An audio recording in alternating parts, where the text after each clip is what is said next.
సెక్రటేరియట్లో నకిలీ ఉద్యోగి అరెస్ట్. అతడికి సహకరించిన మరో డ్రైవర్ సైతం ఉద్యోగాల పేరుతో డబ్బులు వసూలు చేసినట్టు ఆరోపణలు. కేసు దర్యాప్తు చేస్తున్న సైఫాబాద్ పోలీసు. తెలంగాణ సెక్రటేరియట్లో నకిలీ ఉద్యోగిని గుర్తించిన పోలీసులు అదుపులోకి తీసుకున్నారు.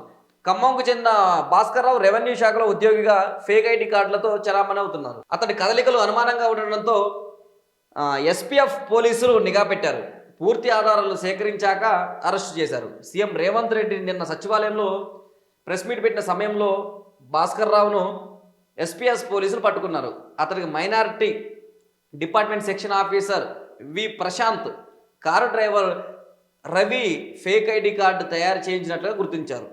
రెవెన్యూ శాఖ జూనియర్ అసిస్టెంట్గా ఫేక్ ఐడి కార్డుతో చలామణి అవుతున్న భాస్కర్రావుతో పాటు అతనికి సహకరించిన డ్రైవర్ రవిని సైఫాబాద్ పోలీసులు అదుపులోకి తీసుకొని విచారిస్తున్నారు. నిందితులు ఇద్దరు సెక్రటరియట్లో కీలక మంత్రుల పేర్లు చెప్పి పనులు చేయిస్తామని, ఫైల్ క్లియర్ చేయిస్తామని, ఉద్యోగాలు ఇప్పిస్తామని పలువురి నుంచి పెద్ద మొత్తంలో డబ్బులు తీసుకున్నట్లు ఆరోపణలు వస్తున్నాయి.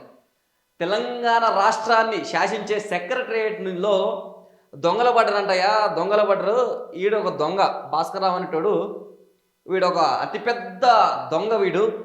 వీడంట మీకు ఆ జాబులు ఇప్పిస్తాం, ఈ జాబులు ఇప్పిస్తాం, నేను ఈ మంత్రి దగ్గర పని చేస్తున్నా, ఆ మంత్రి దగ్గర పని చేస్తున్నా, ఆ మంత్రి దగ్గర ఫైళ్ళు కదలాలంటే నాకు డబ్బులు ఇవ్వాలని డబ్బులు తండుకున్నట్ట జనాల దగ్గర నుంచి. ఈయన సైఫాబాద్ పోలీసులు, ఎస్పీఎఫ్ పోలీసులు అనుమానం వ్యక్తం చేసి నిన్న సీఎం ఏదైతే ప్రెస్ మీట్ పెట్టిండో ఆ ప్రెస్ మీట్లో అయిపోగానే పట్టుకొని వీడిని స్టేషన్ తరలిచ్చారు. వీనికి ఒకడు రవి అనే డ్రైవర్ కూడా సహకరించిందంట, వాడిని కూడా పంపించారు. అయితే వాస్తవానికి సెక్రటరియట్లో ఇలాంటిది అంటే ఇంత అభద్రతా భావం లోపించడం అనేది చాలా అంటే చాలా దుర్మార్గం. తెలంగాణ రాష్ట్రంలోనే ప్రథమ కార్యాలయం సెక్రటరియట్. అలాంటి సెక్రటరియట్లో ఇలాంటి దొంగలను కూడా పట్టుకోలేని పరిస్థితి సెక్రటరియట్ ఉందంటే ప్రభుత్వాన్ని ఏమి నడిపిస్తారనేది కూడా ప్రజలు విమర్శిస్తున్నారు.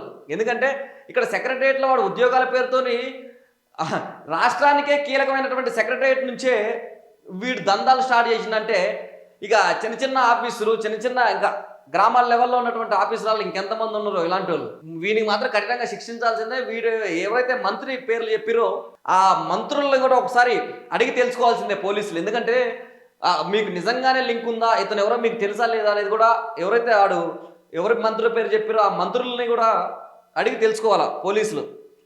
ఇలాంటి వాళ్ళు కట్టడి చేయాలా. ఎందుకంటే తెలంగాణ రాష్ట్రంలో ఇప్పటికే లంచాలని ఏసీబీలకు దొరకటం, ఆ గవర్నమెంట్ అధికారులు కొంతమంది లంచాలు తీసుకుంటూ రెడ్ హ్యాండెడ్గా దొరకడం జరుగుతుంది. ఇలాంటి సందర్భంలో రాష్ట్ర ప్రభుత్వం గట్టి నిర్ణయం తీసుకోకపోతే చాలా ఇరుకాటన పడే అవకాశం ఉంటుంది.